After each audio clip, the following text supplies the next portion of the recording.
मुच्यते। पूर्णस्य पूर्णमादाय पूर्णमेवावशिष्यते। ॐ शान्ति शान्ति शान्तिः।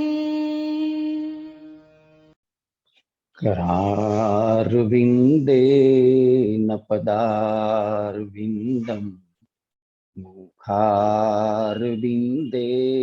विनिवेशयन्तं वटस्य पत्रस्य पुटे शयानं बालं मुकुन्दं मनसा स्मरामि। श्री कृष्णं वंदे जगद्गुरु। આપણે અષ્ટાવક્ર ગીતાનો સ્વાધ્યાય કરી રહ્યા છીએ અને એમાં આપણે 18મા અધ્યાયના 65 શ્લોકો સુધી આપણે પહોંચ્યા હતા. એમાં આપણે જોયું કે અષ્ટાવક્ર મુનિ જે પોતાનું એકાંત સુરક્ષિત રાખીને જે રીતે પોતે જીવી રહ્યા છે નિજત્વમાં, પોતાની અસ્મિતામાં, તો એનું લક્ષ્ય શું હોય છે, એનો ગોલ શું હોય છે એની વાત બરાબર સમજાવીને કરે છે. એવો આત્મજ્ઞાની ધન્ય છે કે જે સર્વભૂતોમાં સમાન છે અને જે જોતો, સાંભળતો, સ્પર્શતો, સૂંઘતો અને ખાતો છતાં તૃષ્ણા રહિત મનવાળો છે. દેખીતી રીતે આપણે જેવી જે બધી પ્રવૃત્તિઓ કરતો હોય છે, ઉઠવાની, બેસવાની, ખાવાની, પીવાની, સુવાની, અને છતાંય એમાં ક્યાંય આસક્તિથી, તૃષ્ણાથી, લાલચ કે લોભથી, રાગ કે દ્વેષથી સંકળાયેલો નથી રહેતો અને માટે એ બધાથી ડિટેચ હોવાને કારણે નિજમાં નિમગ્ન રહી શકે છે. આવા આત્મરામને કહ સંસાર, કહ ચ આભાષ, ક સાધ્યમ, ક ચ સાધનમ, આકાશ્યેષેવ ધીરસ્ય નિર્વિકલ્પસ્ય સર્વદા. આવો જે આત્મરામ હોય છે તે હંમેશા કેના જેવો હોય છે? તો કહે છે આકાશની જેવો હોય છે. શા માટે આકાશની ઉપમા આવી? કારણ કે આકાશ છે તેને કોઈ સ્પૃહા નથી, આકાશ છે તેને કશું સ્પર્શતું નથી. ગમે એવો વરસાદ વરસે તો ભીનું નથી થતું, ગમે એવી ડમરી ચડે કે વાવંટોળ આવે તો મેલું નથી થતું. એ સ્વચ્છ અને સ્વચ્છ રહે છે, નિર્લેપ અને નિર્લેપ રહે છે. એને કોઈ પણ પ્રકારની કાંઈ વસ્તુ જોઈતી નથી, એને કોઈ તૃષ્ણા નથી, મોહ નથી, સંકલ્પ રહિત આવો ધીર પુરુષ છે તેને સંસાર શું અને આભાસ શું, સાધ્ય શું અને સાધન શું? આવો જે આત્મા હોય છે તે આત્મા આ બધાથી મુક્ત થઈ જાય છે. આકાશ જેવો નિરભ્ર, આકાશ જેવો નિર્લેપ, આકાશ જેવો નિષ્પૃહ, આકાશની જેવો વિશાળ. વિશાળ એ અર્થમાં કે આ સચરાચર સૃષ્ટિમાં જેટલા પ્રકારના સ્થાવર જંગમ જીવો છે, જેટલા પ્રકારના જળ અને ચેતન તત્વો છે, બધાને પોતાની અંદર જુએ છે અને પોતાના આત્માને બધામાં જુએ છે. એની દૃષ્ટિમાં કોઈ હવે ભેદ રહેતો નથી, કોઈ દ્વંદ્વ રહેતું નથી અને માટે એ આવો વિશાળ છે. અને એને પોતાની સ્પૃહા, આકાંક્ષા અને અપેક્ષા, પોતાની આસક્તિ અને અભિનિવેશ છે તે શૂન્ય કરી નાખ્યા હોવાને કારણે એને માટે સંસાર પણ રહેતો નથી, સંસારનો આભાસ પણ રહેતો નથી. એને કાંઈ સિદ્ધ કરવાનું નથી, એને કંઈ પ્રાપ્ત કરવાનું નથી, એને માટે એને કોઈ સાધનની પણ જરૂર નથી. સ જયતર્થ્ય સંન્યાસી પૂર્ણ રસ વિગ્રહ અકૃતિમો અવનિચ્છેને સમાર્ધિવ્યસ્ય વર્તતે. કેવો છે આ માણસ? એ કર્મફળનો ત્યાગ કરવા વાળો છે અને પૂર્ણ આનંદ સ્વરૂપ વાળો આવો આત્મા જે છે તે હંમેશા વિજય પામે છે. કારણ કે તેની અવછેદ રહિત બ્રહ્મમય, બ્રહ્મની અંદર અકૃત્રિમ એટલે કે સહજ એવી સમાધિ થઈ ગયેલી હોય છે. કેટલી ઊંચી ભૂમિકાએ આવો આત્મા છે તે પહોંચી ગયેલો હોય છે. શા કારણે પહોંચે છે? કે તો એણે પોતાનો કર્તા ભાવ છોડી દીધો છે અને ભોગતા ભાવ છોડી દીધો છે.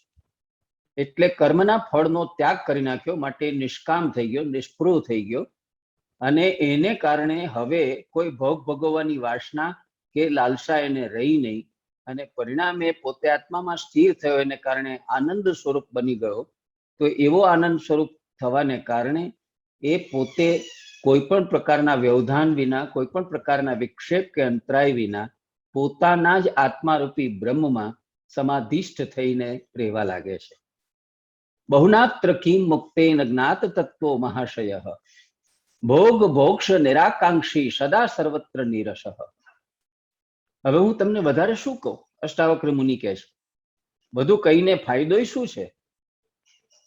આખી વાતનો સાર એ છે કે જેણે તત્વને જાણ્યું છે તેવો માણસ, જેને તત્વને ખરેખર પામી લીધું છે તેવો જ્ઞાની હંમેશા ભોગ અને મોક્ષ બંને પ્રત્યે નિષ્પૃહ અને બધે જ રસહીન હોય છે.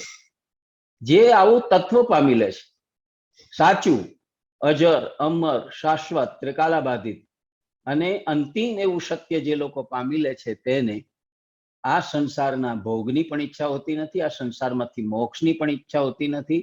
એ હંમેશા નિરપેક્ષ નિષ્પૃહ એવી અવસ્થામાં રહે છે, અને તેથી એને કોઈ રસ છે તે આકર્ષી શકતા નથી, અને એ રસ લોલુપ બનતો નથી. મહાદાદિ જગત દ્વૈતમ નામ માત્ર વિજૃંભૃતત્વમ વિહાય શુદ્ધ બોધસ્ય કિમ કૃત્યમ અવશિષ્યતે. આપણને શાસ્ત્રો સમજાવે છે કે આ આખી સૃષ્ટિ સર્જાણી કેવી રીતે, સૃષ્ટિનું સર્જન કેવી રીતે થયું? તો પુરુષે પ્રકૃતિનું સર્જન કર્યું. પ્રકૃતિએ સૌથી પહેલું જે સર્જન કર્યું તે મહત તત્વનું કર્યું. તો કહે છે મહત તત્વથી શરૂ થયેલું આ જગત દ્વૈત નામ માત્રથી જ ઊભું થયું છે. જો એક વખત એની કલ્પના તમે છોડી દો છો તો પછી શુદ્ધ જ્ઞાનરૂપ બનેલા તમે એને કોઈ કર્મ કરવાનું બાકી રહેતું નથી. મહત તત્વ જે છે તે આપણું, જેને આપણે કહીએ તે સુપર કોન્શિયસનેસ છે. એ સુપર કોન્શિયસનેસ માંથી બુદ્ધિ જન્મી છે, એની અંદરથી આપણા બીજા અંતઃકરણો જન્મ્યા છે, એની અંદરથી આપણો અહંકાર ને આપણે તન્માત્રાઓને આ બધું જે જન્મ્યું છે તે.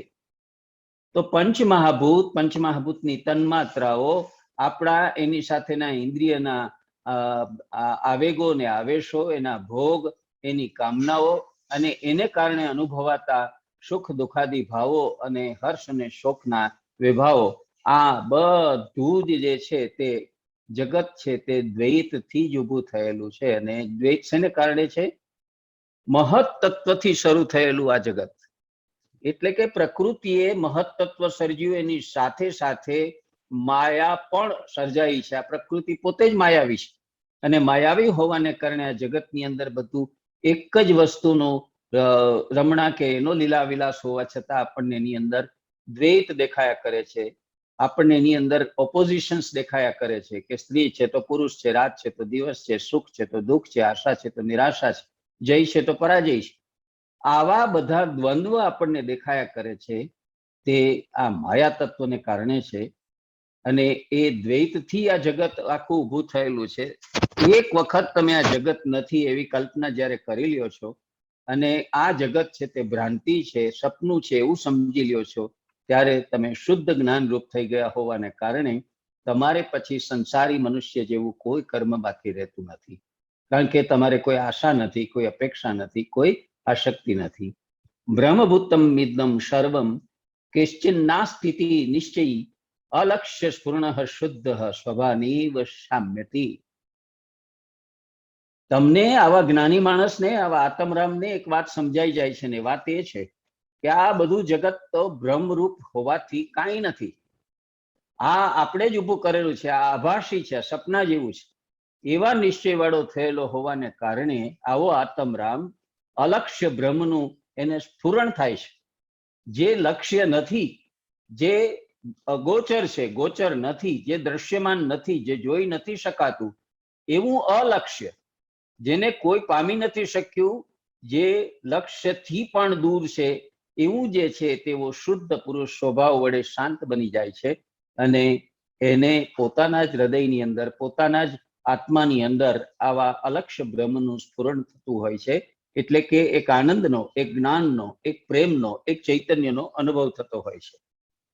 શુદ્ધમ સ્ફુરણ રૂપસ્ય દ્રશ્ય ભાવમ પશ્યતઃ કહ વિધિ ક ચ વૈરાગમ ક ત્યાગ ક શમ અપી વા. આવું શુદ્ધ આત્મ સ્વરૂપ જે ખરેખર શુદ્ધ આત્મ સ્ફુરણ રૂપ હોય છે અને જે આ દ્રશ્ય પ્રપંચ એવા જગતને જોનારો નથી, એને કોઈ પણ પ્રકારના ક્રિયાકાંડો, કોઈ પણ પ્રકારના વિધિ વિધાનો શું કે વૈરાગ્ય શું, એને ત્યાગ શું કે ક્ષમતા શું, આ બધી વાત એટલે કે મારે આ છોડી દેવું છે ને આ સ્વીકારવું છે, મારે આટલું તો ક્રિયાકાંડ કે આ વિધિ તો કરવી પડે, આટલા રિચ્યુઅલ્સમાં તો જવું પડે. એક વખત તમે જ્યારે સમાજાભિમુખ કે સંસારાભિમુખ છો, એની તરફ પીઠ ફેરવીને તમારા પોતાના મન, બુદ્ધિ, ચિત્ત અને અહંકારને, તમારી ઇન્દ્રિયો અને વૃત્તિઓને સંકેલીને તમે આત્મા ઉપર જ્યારે સ્થિર થાવ છો, ત્યારે શુદ્ધાત્મા થવાની સાથે જ આ દ્રશ્ય જગત, સંસાર જગતનો જે ભાવ છે એનો અભાવ થઈ જાય છે. અને એટલે તમારે હવે કોઈ ક્રિયાકાંડો, કોઈ વૈરાગ્ય, કોઈ ત્યાગ, કોઈ પણ પ્રકારનું કોઈ ઉપશમ કે ઉપક્રમ કરવાનો રહેતો નથી. સ્ફુરંતો અનંત રૂપેણ પ્રકૃતિમ ચ ન પશ્યત કહ બંધ કહ ચ વા મોક્ષ કહ હર્ષ કહ વિષાદિતા. આ અનંત રૂપે સ્ફુરતા અને પ્રકૃતિને ન જોતા યોગીને, કેવો છે આ માણસ? યોગીની કક્ષાએ આવી ગયો. ને યોગી એટલે કેટલી ઉચ્ચ કક્ષાએ આવ્યો? તો કે છે અનંત રૂપે સ્ફુરે છે. એને માટે કોઈ સ્થળ કાળના બંધનો નથી, માટે એને અનંત કયો છે. એને કોઈ અંત જ નથી, આકાશ જેવો છે, ભૂમા છે. અને પ્રકૃતિને ન જોતા, અને જે પ્રકૃતિના બંધનો છે અને પ્રકૃતિના જે તમસ, રજસ અને સત્વના જે બંધનો છે અને પ્રકૃતિએ ઊભી કરેલી જ્ઞાન શક્તિ, ઈચ્છા શક્તિની ક્રિયાશક્તિથી પણ જે મુક્ત થઈ ગયો છે, એવા યોગીને, એવા આત્માને શું બંધન અને શું મોક્ષ, શું હર્ષ અને શું વિષાદ, એ કાંઈ એને સ્પર્શતું નથી. એ બધાથી ઉપરો, એ બધાથી દશાંગુલ ઉર્ધ છે તેવો થઈ જાય છે. બુદ્ધિ પર્યંત સંસારે માયા માત્રમ વિવર્તતે નિર્મમો નિરહંકારો નિષ્કામ શોભતે બુધ. બુદ્ધ એટલે બુદ્ધિવાળો, જ્ઞાની, જે પ્રબુદ્ધ થઈ ચુક્યો છે તેવો, જેને આત્માનું જ્ઞાન થઈ ચુક્યું છે તેવો. તો આવો માણસ, આવો આત્મા સંસારમાં માયા માત્ર જ ભાષે છે, તેથી તે માયા મુક્ત થઈ જાય છે, મમતા રહિત થઈ જાય છે, અહંકાર રહિત થઈ જાય છે અને નિષ્કામ થઈ જાય છે. અને તેને કારણે એ સાચા અર્થમાં જ્ઞાનવાન બને છે. તો સૌથી મોટું કામ આ લોકો જે કરે છે તે આ માયામાંથી મુક્ત થવાનું કરે છે.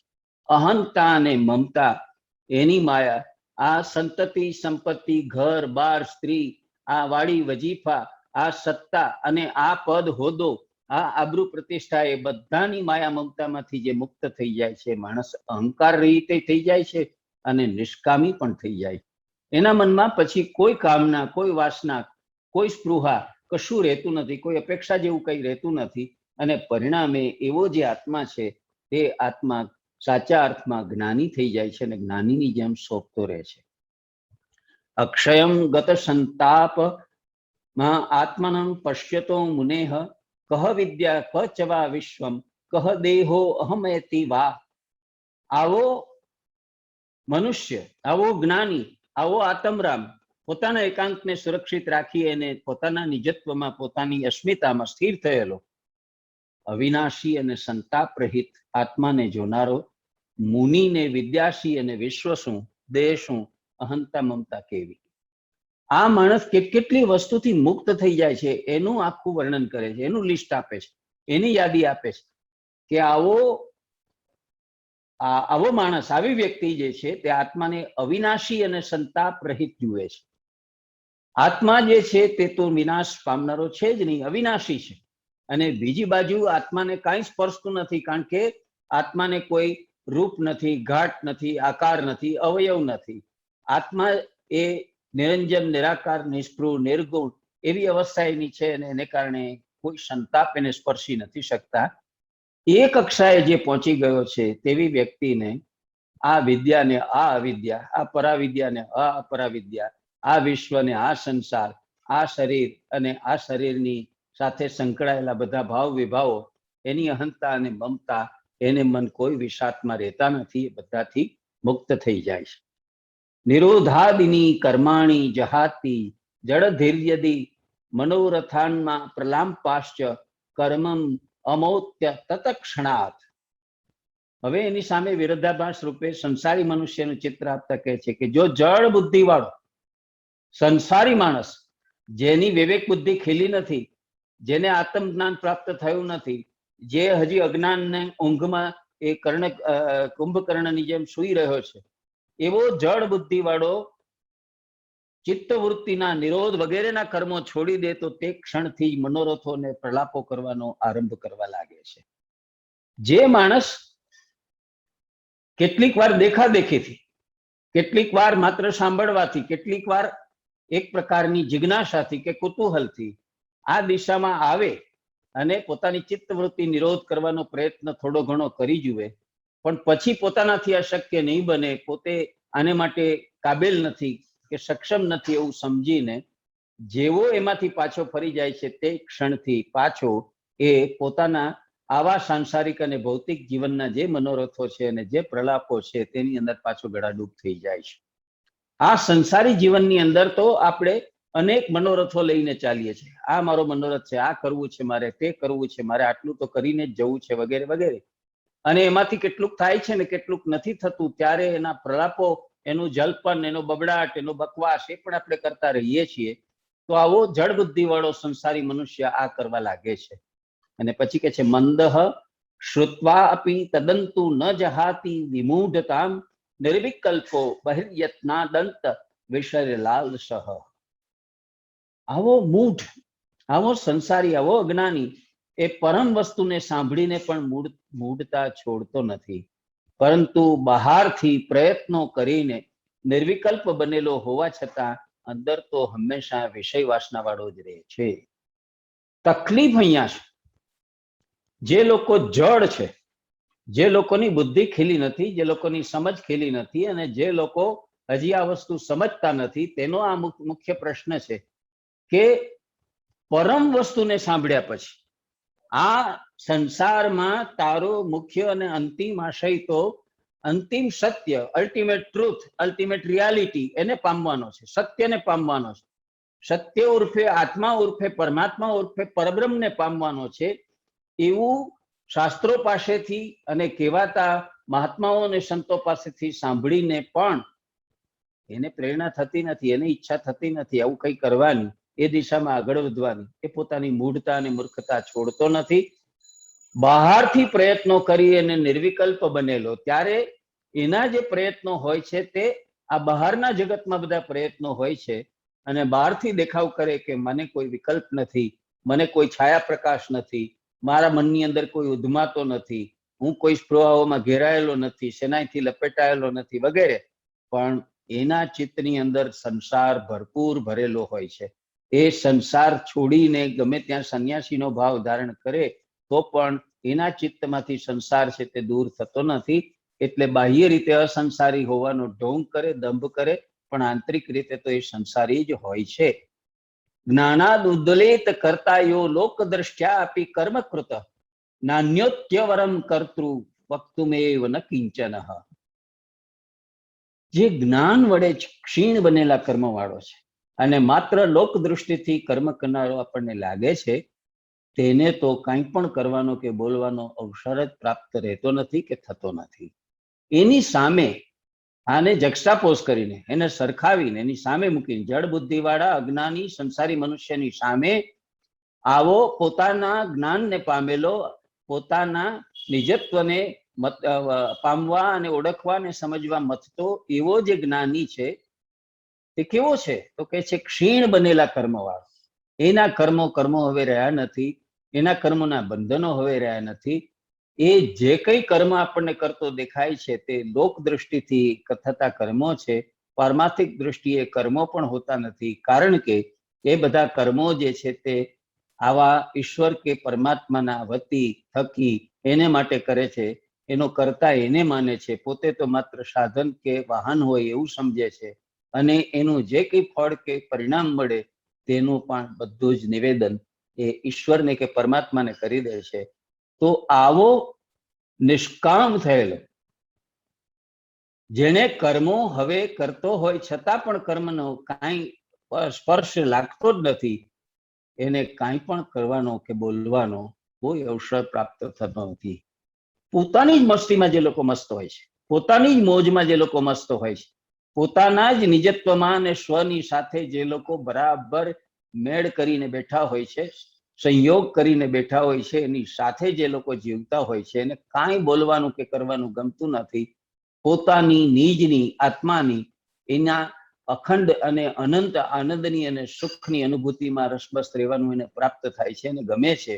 માટે મને મસ્ત હુઆ તબ ક્યું બોલે, કાંઈ એને બોલવાની ઈચ્છા થતી નથી, કારણ કે એનું મન, એનું હૃદય, એનું ચિત્ત બધું જ અભરે ભરાઈ ગયું હોય છે અને સુખ અને આનંદની ચરમ સીમાનો અનુભવ એ લોકો કરતા હોય છે. કહતમ કહ પ્રકાશો વાહાનમ કચન કિંચન નિર્વિકારસ્ય ધીરસ્ય તિરાંકસ્ય સર્વદા. આવો જ્ઞાની માણસ, આવો આત્મ રામ હંમેશા નિર્વિકાર અને નિર્ભય, એ અંધકાર ક્યાં છે અને પ્રકાશ ક્યાં છે, એને હાનિ પણ ક્યાં છે, એને નુકસાન પણ ક્યાં છે, એને કાંઈ છે નથી. એના જીવનમાં હવે અજ્ઞાનનો અંધકાર રહ્યો, એના જીવનમાં હવે પ્રકાશ અને પ્રકાશ છે, અને છતાંય એ પ્રકાશને એને ખોજવા જેવો પડતો નથી, પેદા કરવા જેવો પડતો નથી, પ્રકાશ પોતે પ્રગટાવવો પડતો નથી. આત્મા પોતે જ પ્રકાશ રૂપ જ્યોતિરૂપ બની જાય છે. એ જ એને બરાબર આખી સૃષ્ટિ જે છે, આંતરિક સૃષ્ટિ અને પોતાની જ્ઞાન સૃષ્ટિ છે, તેનું ખરેખરું ચિત્ર આપે છે, અને એને કોઈ પણ પ્રકારનું નુકસાન કે હાનિ થતા નથી.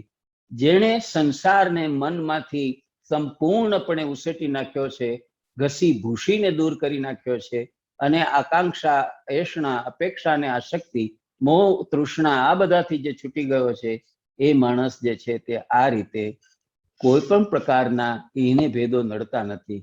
એને અંધકારે નડતો નથી, પ્રકાશે નડતો નથી, અજ્ઞાનનું અંધારું નડતું નથી, અને જ્ઞાનનો ઉજ્જવળ પ્રકાશ એનાથી અંજાય પણ નથી જતો. કહ ધૈર્ય, ક વિવિક્તિત્વમ, ક નિરાંકતા અપી વા અનિર્વાચ્ય સ્વભાવસ્ય નિસ્વભાવસ્ય યોગિનઃ. હવે આના સ્વભાવ વિશે શું વાત કરી? આટલા શબ્દોથી, આટલા ઉદાહરણોથી, આટલા વિશેષણો વાપરીને મેં તમને આ બધું સમજાવવાનો પ્રયત્ન કર્યો, પણ હવે મારે એના સ્વભાવના કેટલા લક્ષણો, કઈ કઈ વાતો મારે તમારી સામે વર્ણવી, એ વર્ણવી જાય એમ છે નહીં, કારણ કે એટલી બધી એની લાક્ષણિકતાઓ છે. એટલા માટે કે અનિર્વચનીય સ્વભાવ વાળા, અનિર્વાચ્ય સ્વભાવસ્ય, અનિર્વચનીય સ્વભાવ વાળા, અને નિસ્વભાવસ્ય યોગિનઃ, જેને પોતાનો મૂળ સ્વભાવ પણ છોડી દીધો છે ને સ્વભાવમાં, એટલે કે આનંદ સ્વરૂપમાં, મનુષ્ય માત્રનો સ્વભાવ છે તે તો આનંદનો છે, તે તો સુખનો છે, એની અંદર જે સ્થિર થઈ ગયો છે એવો યોગી રૂપ, આવો ધીર પુરુષ, એને ધૈર્ય ક્યાં અને વિવેક ક્યાં, એને ભય ક્યાં અને નિર્ભયતા ક્યાં, આ બધાથી અતિક્રમી જાય છે. આ બધાને અતિક્રમીને એનાથી ઉપરો થઈ જાય છે. એને હવે કોઈ વિવેક કરવાનો રહેતો નથી, કોઈ ધીરજ ધરવાની રહેતી નથી, કોઈ ભય અનુભવવાનો રહેતો નથી, કારણ કે એ માણસ જે છે તે કેવો થઈ ગયો છે? સ્વભાવ વિહીન. એટલે યમનાષ્ટકમાં શ્રીમદ વલ્લભાચાર્યજી જે કે સ્વભાવ વિજયો ભવેત વદતિ વલ્લભ શ્રી હરે. આપણે તો એમ માનીએ છીએ કે જન્મની સાથે આપણને સ્વભાવ અને પ્રકૃતિ જે મળ્યા હોય છે, એ કોઈ રીતે આપણે ગમે એટલા પ્રયત્નો કરીએ કે કોઈ બીજા પ્રયત્નો કરે તેમાં ફેરફાર શક્ય નથી. પ્રકૃતિ અને પ્રાણ સાથે જાય, મરીએ ત્યારે જ આપણો સ્વભાવ કે આપણી પ્રકૃતિ છે તે બદલાય એવું નથી. જે લોકો આવા પોતાના મૂળ સ્વભાવ રૂપ આનંદમાં અને સુખમાં પહોંચી ગયા છે, અને જે લોકો એને કારણે અનિર્વચનીય સ્વભાવ વાળા થયા છે, એટલે કે જીવનમાં ત્રણ જ વસ્તુ જરૂરી છે: સ્વભાવને ઓળખો, સ્વ ધર્મને સમજો, અને સ્વકર્મનું આચરણ કરો. તો સ્વભાવ, સ્વધર્મ અને સ્વકર્મ, જે શ્રીમદ ભગવદ્ ગીતા છે તેનો આખો સાર આ ત્રણ શબ્દોમાં આવી જાય છે. એ અષ્ટાવક્ર ગીતા આ પ્રકારના આવા ધીર પુરુષ, આવા મહાત્મા, આવા આત્મરામના ઉદાહરણથી આખી વાત આપણને સમજાવે છે. એની લાક્ષણિકતા હોય છે, એ સ્વભાવમાં, સ્વધર્મમાં અને સ્વકર્મમાં જીવતા હોય છે. ન સ્વર્ગો નેવ નરકો જીવન મુક્તિ ન ચેવ હિ બહુનાત્ર કિમ મુક્તેન યોગ દ્રષ્ટયા ન કિંચન. આવા આત્માઓ માટે, આવા જ્ઞાની માટે સ્વર્ગ પણ નથી, નર્ક પણ નથી, જીવન મુક્તિ પણ નથી. અહીં વધુ કહીને શું કામ છે? યોગ દ્રષ્ટિથી તો ખરેખર કશું છે જ નહીં. આપણે આ સંસારી મનુષ્યો, અજ્ઞાની મનુષ્યો છે, તે આપણે આવી બધી કલ્પના અને આવા તરંગો લઈને બેઠા છીએ કે સ્વર્ગ છે, નર્ક છે, જીવન મુક્તિ છે, વિદેહ મુક્તિ છે, ક્રમ મુક્તિ છે, વગેરે વગેરે. ખરેખર પારમાર્થિક દ્રષ્ટિએ જોઈએ, સ્વાર્થની દ્રષ્ટિએ નહીં, સાંસારિક દ્રષ્ટિએ નહીં, આ મૃણમય જગતની દ્રષ્ટિએ નહીં. આપણે પારમાર્થિક કે યોગ દ્રષ્ટિથી જોઈએ તો આવાનું કશું જ નથી. સ્વર્ગ કયો, નર્ક કયો, તમે જીવન મુક્તિ કયો, તમે મોક્ષ કહો, જે કહો તે બધું અહીંનું અહીં છે. અને તમે એક વખત તમે આ સાચું જ્ઞાન, સાચું તત્વજ્ઞાન પામી જાઓ છો, ત્યાર પછી તમને આ બધાની ક્ષુલકતા છે તે સમજાઈ જાય છે, એની નિરર્થકતા તમને સમજાઈ જાય છે. નૈવ પ્રાર્થ્યતે લાભમ ન અલાભેના અનુશોચતી ધીરસ્ય શીતલમ ચિત્તમ મનુસ્મૃતેનૈવ પૂરિતમ. આવા જ્ઞાની આત્મરામ પુરુષનું અમૃત વડે પૂર્ણ અને શીતલ ચિત્તની લાભની ઈચ્છા રાખતું જ નથી, તેમજ હાનિથી શોકાતુર પણ થતું નથી. આવા કેવા માણસો હોય છે? આ એ પ્રકારના છે જે લોકો પોતાના નિજત્વને પામી જાય છે, જે પોતાના લક્ષ્યને પામી જાય છે. એવા આત્મજ્ઞાની, એવા પ્રબુદ્ધ જે મનુષ્યો છે તે અમૃત વડે પૂર્ણ અને શીતલ લાભ કેવા છે? આ લોકો જે ખરેખર અમૃત તત્વ છે જીવનનું તે પામી ચૂક્યા છે. અમૃત તત્વ કયું છે? એ અમૃત તત્વ બે અર્થો ધરાવે છે. એક, આ જીવનનું અમૃત ઉમાશંકર જોશી જેમ કહેતા હતા તેમ પ્રેમ છે. એ પ્રેમ પામી જાય છે, સાચો પ્રેમ પામી જાય છે, સાચું જ્ઞાન પામી જાય છે, સાચું ચૈતન્ય પામી જાય છે, સાચી સમજ પામી જાય છે. અને એને કારણે એનું ચિત્ત છે તે કોઈ પણ તોફાનો, વૃત્તિના ઉધમાતો, એના વાવંટોળો, એના ઝંઝાવાતો, એના વાવાઝોડા, એ બધાથી બિલકુલ શાંત થઈ જાય છે. એની પણ એને અપેક્ષા હોતી નથી કે મારા ચિત્તને આમ શાંત કરી નાખવું, આ વૃત્તિઓ જે છે તેનો નિરોધ કરી નાખવો. એવું કશું કરવાની એને જરૂર પડતી નથી. એને કાંઈ મળે તો પણ એ ઉલ્લાસમાં આવતો નથી. એનાથી કાંઈક છૂટું પડી જાય, એને પસંદ, એને ગમતી કોઈ વાત છૂટી જાય, કોઈ સાધન છૂટી જાય, કોઈ વ્યક્તિ છૂટી જાય તો એ શોકાતુર પણ થતો નથી. તો હર્ષ અને શોક, લાભ અને ગેરલાભ, પ્રાપ્તિ અને અપ્રાપ્તિ, ભાવ અને અભાવ, એવા બધા દ્વંદ્વોથી મુક્ત થઈ ગયેલો આવો માણસ છે તે પોતાના ચિત્તની અંદર, પોતાના મન બુદ્ધિની અંદર કાંઈ લાભ પ્રાપ્ત કરવાની વૃત્તિ રાખતો નથી. એને બદલે એ પોતાના આત્માના અનુભવનો જે અપરોક્ષાનુભૂતિ છે, એ અનુભૂતિ છે એના અમૃતને પીધા કરે છે. ન શાંતમ સ્તુતિ નિષ્કામો ન દુષ્ટમ અપી નિંદતી સમદુઃખ સુખ સ્વતૃપ્ત કિંચિત કૃત્યેન પશ્યતિ. આવો જ્ઞાની માણસ, આવો જાગૃત થઈ ગયેલો, નિજમાં નિમગ્ન એવો માણસ સુખ અને દુઃખમાં સમાન રૂપે રહે છે, સંતોષી થઈ જાય છે, નિષ્કામ થઈ જાય છે, અને એ કોઈને વખાણતો પણ નથી. તેમ સજ્જનને વખાણવા અને દુષ્ટની નિંદા કરવી એવું કાંઈ પણ કર્તવ્ય પોતાનું કરવાની ફરજ એ જોતો નથી. આ માણસ એનાથી મુક્ત થઈ જાય છે.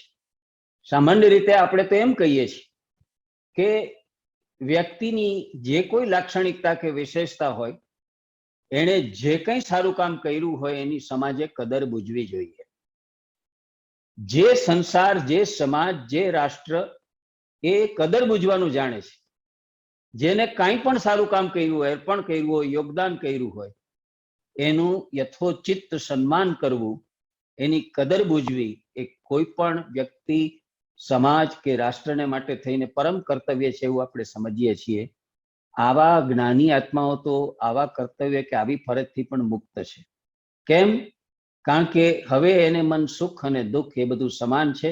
એને મન સંતોષ અને એને મન જે છે તે નિષ્કામપણું બધું સમાન છે. હવે આ બધી જ લાલચો, વૃત્તિઓ, આપણા આવેશો, આવેગોથી એ લોકો ઉપરા થઈ ગયા હોય છે, અને માટે કોઈ જ્ઞાનીની પ્રશંસા કરવી, કોઈનાથી અંજાઈ જવું, કોઈ છે તે દુષ્ટ માણસ કે દુરિતનું આચરણ કરનારો, દુષ્કૃત્ય કરનારો, એની ટીકા નિંદા કરવી, એની અંદર પણ એ જોડાતો નથી, એમાં પણ એ લિપ્ત થતો નથી.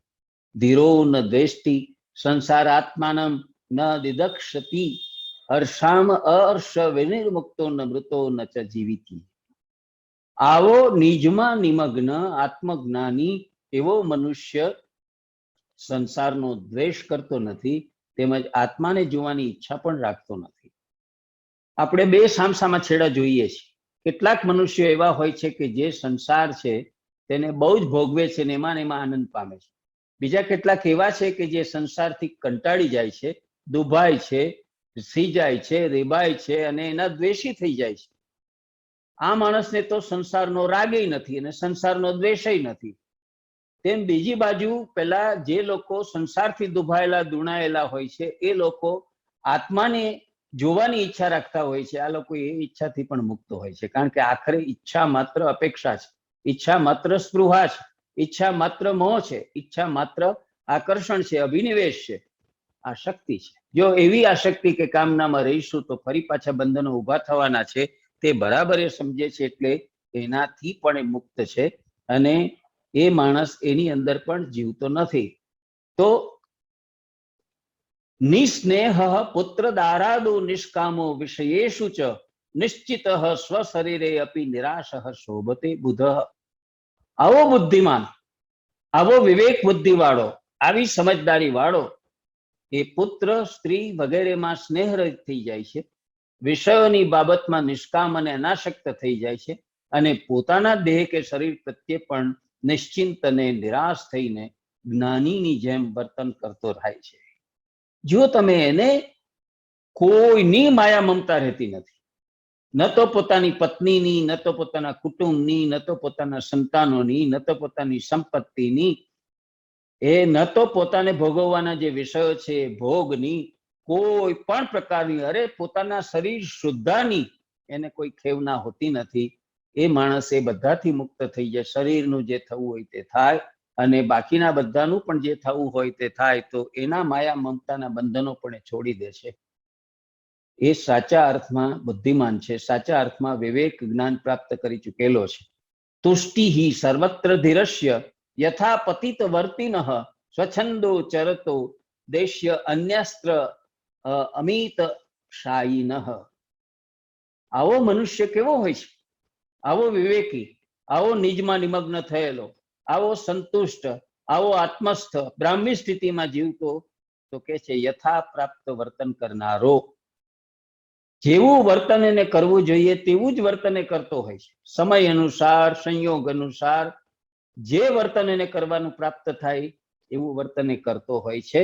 સ્વેચ્છાનુસાર દેશોમાં વિચરતો હોય છે અને જ્યાં સૂર્ય આથમે ત્યાં આવો ધીર પુરુષ છે તે સૂઈ જાય છે અને એની અંદર પણ સંતોષ પામે છે. આપણે તો ક્યાંક એકાદ રાત આપણને સુવાની અગવડ પડે તો પણ આપણે બહુ કંટાળી જઈએ છીએ. સરસ મજાની કુણી માખણ જેવી એવી ડનલોપની ગાદીમાં આપણે સૂતા હોઈએ, એની જગ્યાએ ચટાઈ પાથરીને જમીન ઉપર સુવાનો વારો આવે તો આપણાથી બરદાસ્ત થતું નથી. બીજી બાજુ આપણે જે છે તે સમય સંજોગ અનુસાર ધીરતાપૂર્વક, સમજપૂર્વક, બુદ્ધિપૂર્વક, વિવેક જ્ઞાનપૂર્વક, ઔચિત્યપૂર્ણ એવું વર્તન પણ કરી શકતા નથી અને આપણે રખડપટ્ટી વેગેબાઉન્ડ થઈને કરીએ છીએ. રખડું ફિલસોફની જેમ આમ તેમ ભટકીએ છીએ. સાચા અર્થમાં યાત્રા નથી હોતી, એ રજડપાટ હોય છે. આવો જ્ઞાની તો આ બધાથી મુક્ત હોય છે. કેવો મુક્ત? યથા પ્રાપ્ત વર્તન કરતો. જ્યારે જે સમયે, જે સંજોગોમાં, જે ક્ષણે જે વર્તન કરવાનું હોય તે અચૂક કરે, સ્વેચ્છાનુસાર દેશોમાં વિચરતો અને પોતાની ઈચ્છા થાય તે રીતે દેશ અને કાળની અંદર વિચરતો ફરતો અને જ્યાં એને કોઈ પણ પ્રકારનું સાધન મળે ન મળે એની કોઈ રાવ ફરિયાદ કર્યા વિના સહજ રૂપે એને સ્વીકારીને એને પોતે એને અપનાવી લેતો એવો જે મનુષ્ય છે તે. હવે આ એક શ્લોકનું વર્ણન તમે જોશો અને તમને શ્રી કૃષ્ણ યાદ આવશે. એ એકમાત્ર વ્યક્તિ એવી છે કે જે આ રીતે યથાપ્રાપ્ત વર્તન કરનાર છે. જ્યારે જે ક્ષણે, જે સમયે, જે સંજોગોમાં જે કરવું પડે તે એમણે કહ્યું છે અને એવું કરતા કરતા પણ પોતે એની અંદર સ્પૃહા નથી રાખી, એની અંદર લિપ્ત કે લપેટાયા નથી, એની અંદર આસક્ત નથી થયા, એને મોહ માયા છે નહીં, એને એના બંધનો પણ નથી, એનું ફળ પણ નથી જોઈતું, અને જ્યારે જ્યાં જરૂર પડી ત્યાં એ પહોંચી ગયા છે, જ્યાં જ્યાં જરૂર પડી ત્યાં પહોંચી ગયા છે, અને સ્થળ કાળનો પણ કોઈ બાધ નથી રાખ્યો. છેક પોતે દ્વારિકાથી દોડીને હસ્તિનાપુર સુધી એને જવું પડ્યું છે. જે જમાનામાં આટલા ઝડપી વાહનો નહોતા, એ જમાનામાં કેટલા એને આટા ફેરા કર્યા છે દ્વારિકા અને હસ્તિનાપુરની વચ્ચે પાંડવોની સહાય કરવા માટે થઈને. એનો વિચાર કરીએ ત્યારે આપણને ખ્યાલ આવે છે કે આપણે અમસ્તા કૃષ્ણનો મહિમા કરતા નથી. કૃષ્ણ સાચા અર્થમાં પૂર્ણ પુરુષોત્તમ છે, કૃષ્ણ સાચા અર્થમાં યોગીશ્વર છે. એમ જે આપણે કહીએ છીએ તેનું કારણ આ છે કે યથાપ્રાપ્ત વર્તન કરનાર છે, સ્વેચ્છાનુસાર દેશકાળમાં ભ્રમણ કરનાર છે, અને જ્યારે જેવી પરિસ્થિતિ તેની અંદર સંતોષ અને સુખ પામનાર છે. પદતુ દેતુ વા દેહો નાશ્ય ચિંતા મહાત્મનઃ સ્વભાવ ભૂમિ વિશ્રાંતિ વિસ્મૃતા શેષ સંશ્રુતે. આવી વ્યક્તિ પોતાના સ્વભાવરૂપી સ્થાનમાં વિશ્રાંતિ લેવાને લીધે એને સમસ્ત સંસાર છે તે ભૂલાઈ જાય છે. એવા મહાત્માને દેહ પડે કે દેહ પ્રાપ્ત થાય એની કોઈ ચિંતા હોતી નથી. એટલી હદે આ લોકો કુટસ્થ થઈ જાય છે, એટલી હદે નિસ્પૃહ થઈ જાય છે, એટલી હદે ન્યુટ્રલ થઈ જાય છે, એટલી હદે તટસ્થ થઈ જાય છે કે જે લોકો પોતાના સ્વભાવમાં, અને આપણો સ્વભાવ કેવો છે, આપણે અમૃતનું સંતાન છીએ, આપણે આનંદ સ્વરૂપ છીએ, તો આનંદ અને જ્ઞાનના આપણા મૂળ સ્વભાવમાં, સુખના અને ચૈતન્યના આપણા મૂળ સ્વભાવમાં જ્યારે આપણે સ્થિર થઈએ છીએ, એમાં જ્યારે વિશ્રાંતિ લેતા થઈએ છીએ, ત્યારે સંસાર રહેતો નથી, સંસાર ખલાસ થઈ જાય છે. આપણી સામે કોઈ સંસાર રહેતો નથી, એ સમાપ્ત થઈ જાય છે. અને એવા જેનો સંસાર જ સમાપ્ત થઈ ગયો છે, એને તમે ઝેરનો કટોરો આપો તો એ પ્રેમપૂર્વક પી જાય છે. એને તમે ઈસુ ખ્રિસ્તની જેમ વધસ્તંભ ઉપર જડો તો પણ એ વધસ્તંભે જડાઈ જાય છે. એને જે કંઈ તમે શિક્ષા કરો, હસ્તે મુખે બધી સહી લે છે, એને કઈ દેહની પણ પડી હોતી નથી. એની કોઈ ચિંતા એ કરતા નથી કે આ દેહ ટકે કે ન ટકે, આ દેહ અત્યારે પડે કે લાંબા વર્ષો સુધી જીવે, એની સાથે એને કોઈ નિસ્બત હોતી નથી. તો જે દેહાધ્યાસથી પણ બહાર નીકળી ગયા છે, જે પ્રાણાધ્યાસથી પણ બહાર નીકળી ગયા છે, જે સંસારના અધ્યાસથી પણ બહાર નીકળી ગયા છે, એવો આ આત્મા હોય છે. અકિંચન કામચારો નિર્દ્વંદ છિન્ન સંશય અશક્ત સર્વભાવેશુ કેવલો રમતે બુધ. આવો વિવેક બુદ્ધિ વાળો, આવો પ્રબુદ્ધ આત્મા છે, તે કેવો થાય છે એનું વર્ણન એને કરવું છે. એને એટલે કહે છે કે ખરેખર તો જે અકિંચન છે તેની પાસે કાંઈ નથી.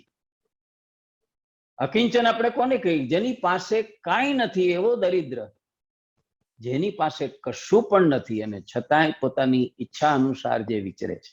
નરસિંહ મહેતા પાસે કઈ પેઢી હતી, નરસિંહ મહેતા પાસે કયા ફદિયા હતા, નરસિંહ મહેતાની પાસે કઈ સાહેબી હતી, અને છતાંય બેફિકર થઈને હુંડી લખી આપે છે.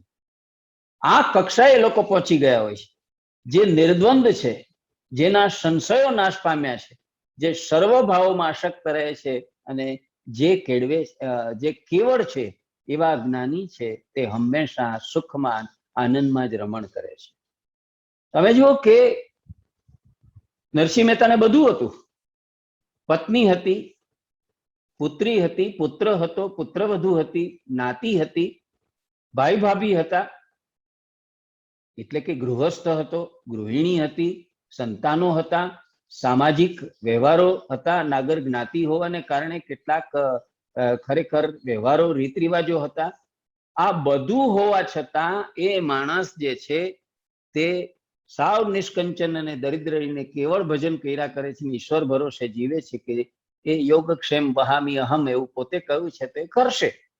મારું એકમાત્ર કામ છે શું? મન્મના ભવ, હું એનો થઈ જાઉં, અને મામેકમ શરણમ વ્રજ, એમ એને કહ્યું છે, મારા શરણે આવી જાઓ, બાકીનું બધું હું સંભાળી લઈશ. તો એવી રીતે પૂર્ણ શરણાગતિ જેને સ્વીકારી લીધી છે, દીનતાના ભાવ સાથે, સમર્પણના ભાવ સાથે, અને એની સાથે સાથે જે એના મય થઈ ગયો છે, તો એની ઈચ્છા અનુસાર એ વિચરે છે. એને કોઈ દ્વંદ્વ નથી રહેતા, એના મનમાં કોઈ સંશય કે શંકા જન્મતી નથી.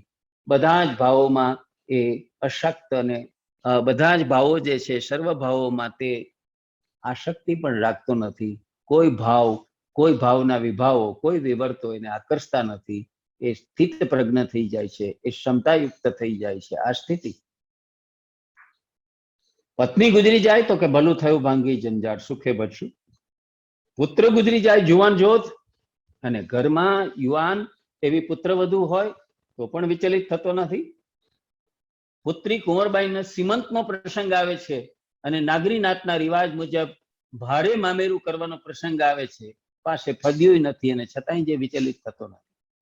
કસોટીઓ આવે છે પાર વિનાની, આસમાની આવે છે, સુલતાની આવે છે, મનુષ્ય સર્જિત પણ આવે છે. તો બધી આપત્તિઓ અને વિપત્તિઓ વચ્ચે પણ જે પોતાની ક્ષમતા, પોતાનું ધૈર્ય, પોતાનું તપ અને તિતિક્ષા જે ગુમાવતો નથી, એવો નરસિંહ મહેતા જે છે તે તમે જુઓ છો કે હંમેશા જ્ઞાનમાં, પ્રેમમાં, મોજમાં અને મસ્તીમાં રમણ કર્યા કરતો હતો. નિર્મમમ સૌભતે ધીરઃ સમલોષ્ટાસ્મકાશ્ચનઃ શુભિન્ન હૃદયમ ગ્રંથિર વિનિર્ધુતર્ષ જસ્તમઃ.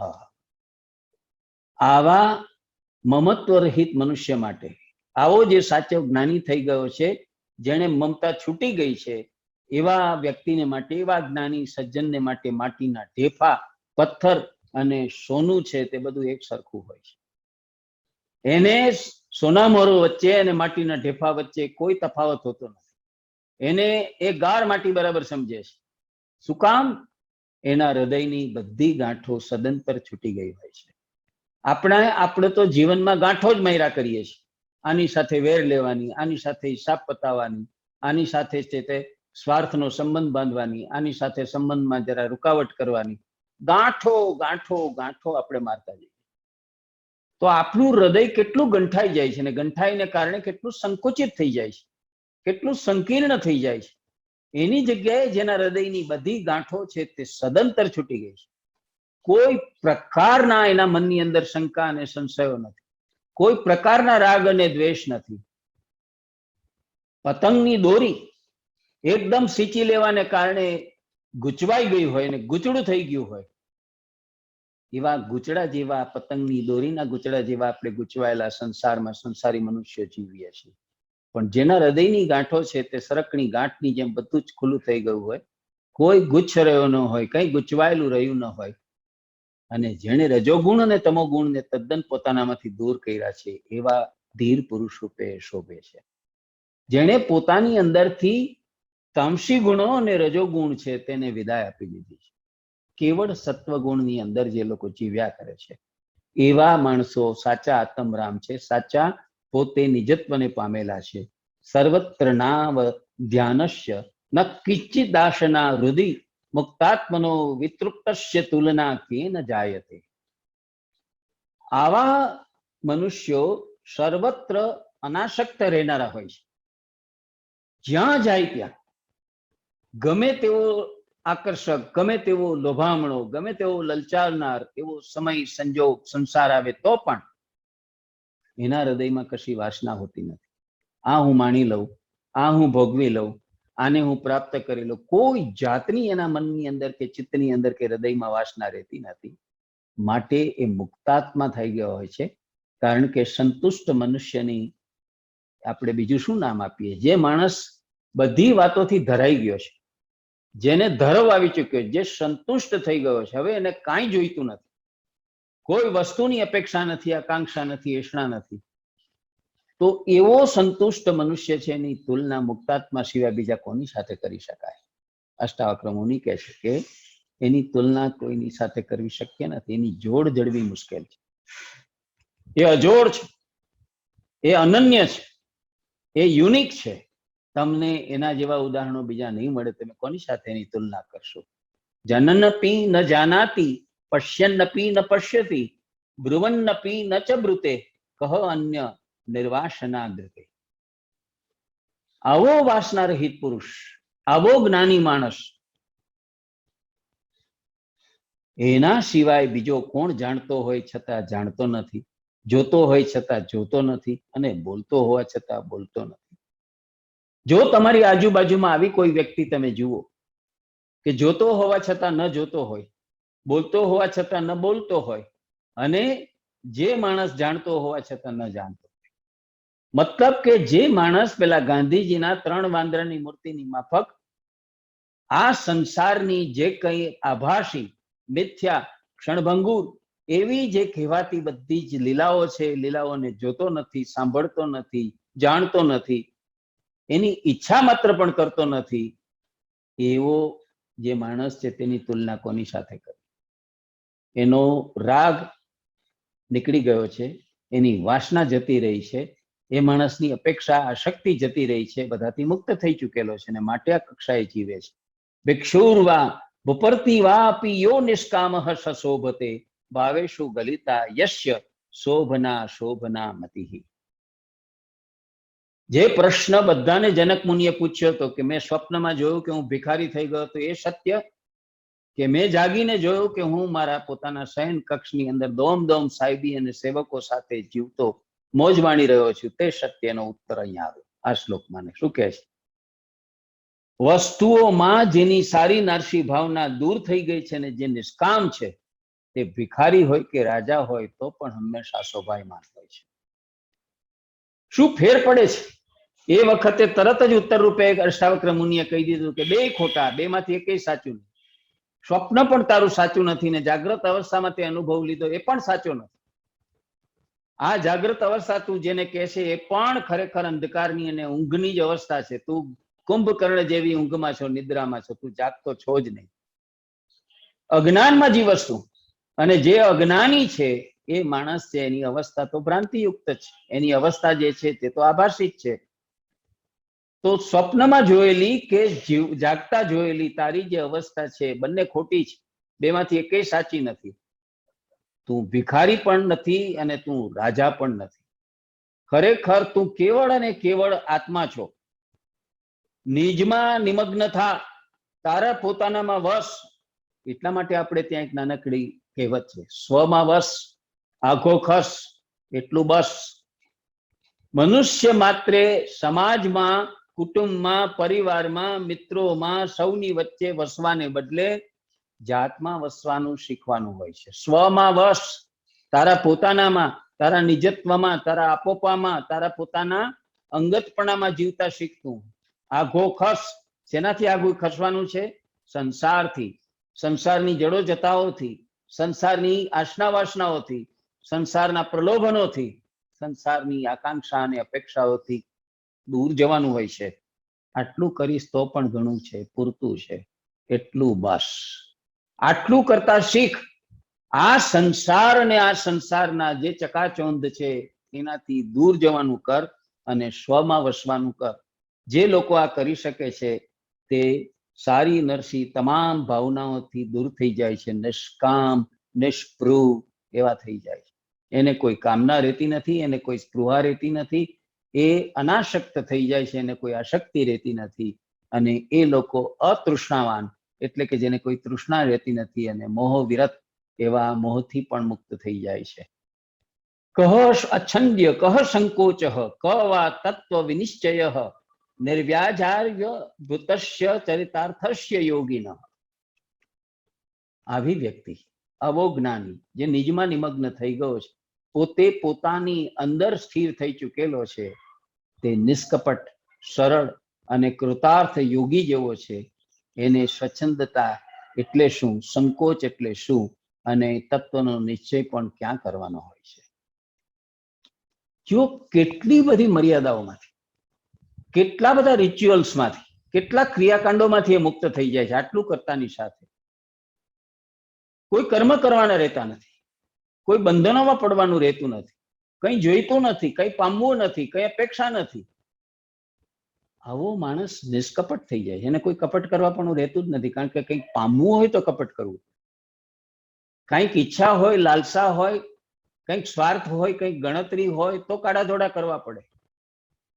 માણસ સરળ નથી રહેતો. માણસ જે છે તે છદ્મવેશી બને છે, ઢોંગી અને દંભી બને છે. એનું કારણ એ છે કે એને દેખાડવાના અને ચાવવાના જુદા રાખવા હોય છે. એ બગ ભગત કે ઠગ ભગત હોય છે. મુંહ મેં રામ બગલ મેં છુરી, એવો સાંસારિક મનુષ્ય છે તે વ્યવહાર કરતા હોય છે. પણ જે લોકો ભગવાનને પોતાના જીવન નૈયાનું સુકાન સોંપીને, એના ભરોસે, એમાં આસ્થા રાખીને એની ઈચ્છા અનુસાર સહજ રૂપે જે લોકો જીવે છે તે લોકો સરળ જીવન જીવે છે, કૃતાર્થ જીવન જીવે છે. એના જીવનમાં નથી તો કોઈ પણ પ્રકારના સંકોચને સ્થાન, એના જીવનમાં નથી તો કોઈ પ્રકારની સ્વચ્છંદતાને સ્થાન.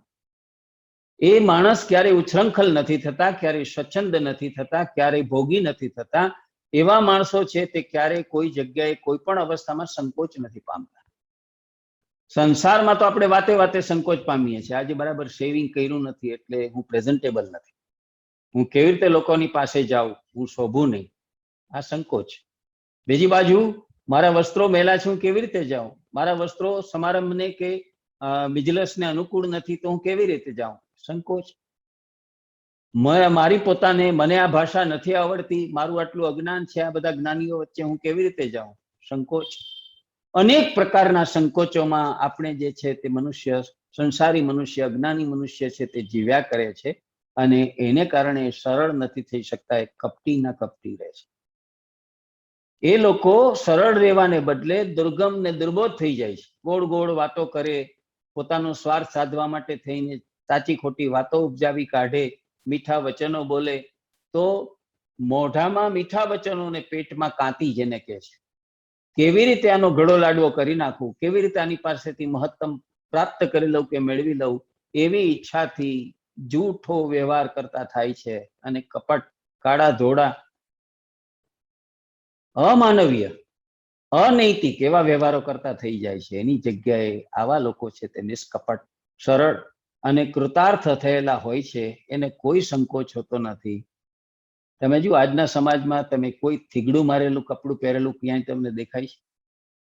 હજુ થોડા વર્ષો પહેલા થીગડું મારીને પહેરેલું ફાટેલું છે શરમ ગણાતી હતી, પણ ફાટેલું હોય એ થીગડું મારીને સાંધેલું હોય એની કોઈ શરમ નહોતી.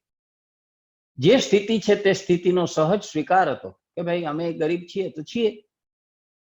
એ સંતાડવાની કોઈ વૃત્તિ નહોતી. હવે તો ગરીબાઈ નહીં સંતાડવી છે, પોતાની અશક્તિ નહીં સંતાડવી છે, પોતાના અસંતોષ નહીં સંતાડવો છે, પોતાની માયા મમતા નહીં સંતાડવી છે. બધી બાબતમાં દંભ અને દોડ આપણે કરી રહ્યા છીએ. આ લોકો એવા હોતા નથી.